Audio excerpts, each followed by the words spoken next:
నాలకు దీపం నాలకు తీరం నా ప్రయాణానికి గమ్యం నీవే నీవే నీవే నా కోట నీవే నా కన్ని నీవేలే యేసయ్యా యేసయ్యా యేసయ్యా యేసయ్యా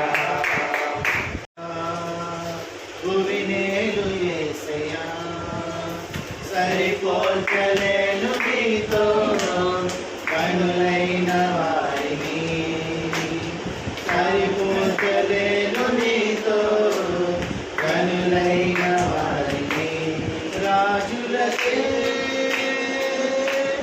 మహారాజు చూపిన కృపలకు నీవు చేసిన మేరకు నీవు చూపిన కృపలకు వందనం యేసయ్యా వందనం యేసయ్యా వందనం యేసయ్యా వందనం యేసయ్యా సంచారి కాలకెరటాలకు భయమెలుగు ఆదరింది ఆకర్షయం సంచారి కాలకెరటాలకు భయమెలుగు గాలిని సముద్రమును వ్యాపించే శక్తిమంతుడు ఆవలుండగా గాలిని మరువజాలను యేసునామమే మధురం యేసయ్య సన్నిధినే మరువజాలను జీవితకాలమంతా ఆనందించెనా యేసయ్యనే ఆరాధించెదా జీవితకాలమంతా ఆనందించెదా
ఉందన్నమాట. అంటే ఏం లేదు, దానికి కూడా మనం పుస్తకాలు కూడా గ్యాదర్ అయ్యి నెక్స్ట్ డిన్నర్ కూడా అరేంజ్ చేసుకున్నాము.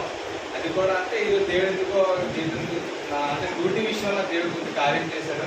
యాక్చువల్గా మా డ్యూటీ ఏంటంటే ఇయర్లీ మారిపోద్ది అనమాట. ఎందుకంటే అక్కడ నేను 3 సంవత్సరాలు చేస్తున్నాను. ఇయర్లీ ప్రతి జనవరి 24కి అంటే కంపల్సరీగా మారాలి.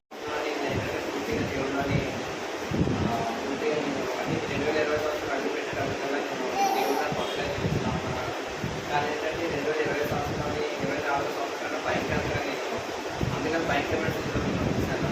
కానీ దేవుడు బట్టి ఏంటంటే చెప్పాను కదండి, సెప్టెంబర్ నెల మొత్తం 1 తారీఖు నుంచి 30 తారీఖు జనవరి వరకు నేను ఆఫీస్ ఉపవాసాలు. చాలా ఇంపార్టెంట్ యాక్చువల్గా. అంటే మనం పూర్తిగా మానసిక నిజాయితీ చూసాను మామూలు ఆ శాంతి కాదు. ఇలా బయటకు వచ్చాను నేను నిజాయితీ మౌనం చెప్పి చెప్పలేదు. ఈరోజు నేను స్థితి చెప్పడం ఏంటంటే ఇప్పుడు నిజాయితీగా నేను ఫ్యాషన్ చెప్పడానికి రెడీ అయ్యాను అనమాట. ఈరోజు నేను రెడీ అయినట్టు లెక్క, ఎంతవరకు రెడీ అయినట్టు లెక్క. ఎందుకంటే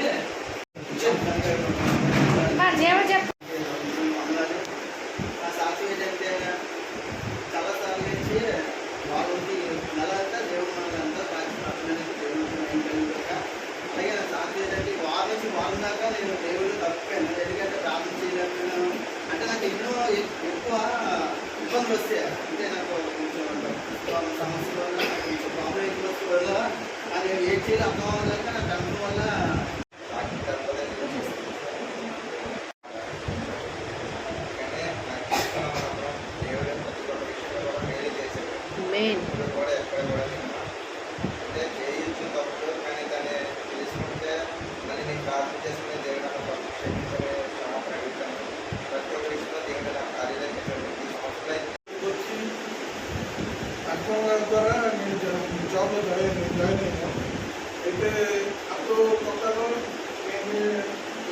కూడా సరిగా లేదు, చెప్పండి నాకు అంటే ఇది కూడా లేదు. కానీ అప్పుడు చాలా కష్టంగా ఉన్నాను మాట్లాడుతూ విషయంలో.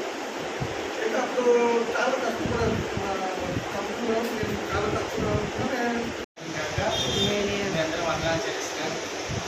నా సాక్ష్యం ఏంటంటే, నేను చిన్నప్పుడు మా అమ్మ నాన్నకి ఇంట్లో ఉండేవాడిని. అంటే నన్ను ఎంతలా పెంచేవారంటే మా అమ్మ నాన్న, మా నాన్న స్కూల్కి తీసుకెళ్ళేవాడు, స్కూల్కి తీసుకొచ్చేవాడు, ఎక్కడికి వెళ్ళేవాడు కాదు.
ప్రసన్నతను చూచుటకును, దేవుని ప్రసన్నతను చూచుటకును, ఆయన ఆలయంలో ధ్యానించుటకును, ఆయన ఆలయంలో ధ్యానించుటకును, నా జీవిత కాలమంతయు నా జీవిత కాలమంతయు నేను యెహోవా మందిరములో నేను దేవుని మందిరములో నివసింపగో ఇవ్వబడును, బ్రతుకుడే నీకు దొరుకును, తట్టుడే నీకు తీయబడును.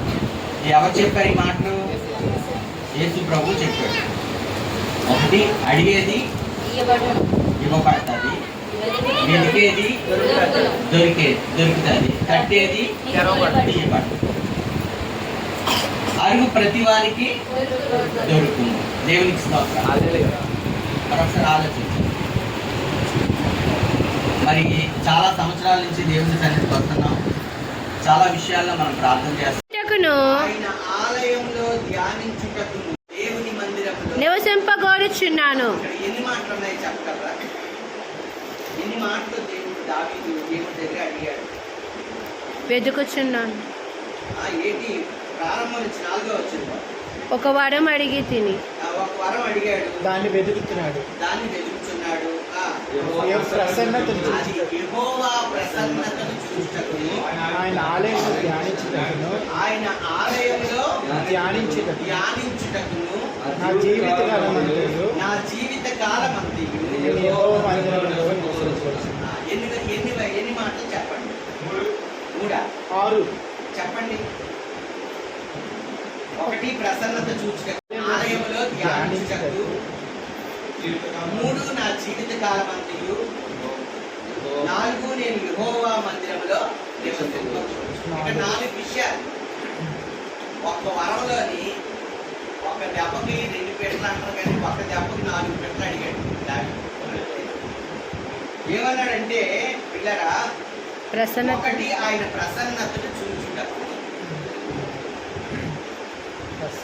ఆయన ప్రసన్నత ఎక్కడ దొరుకుతుంది?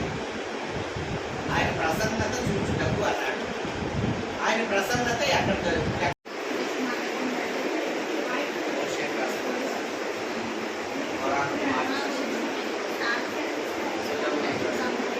దావీదు ప్రసన్నత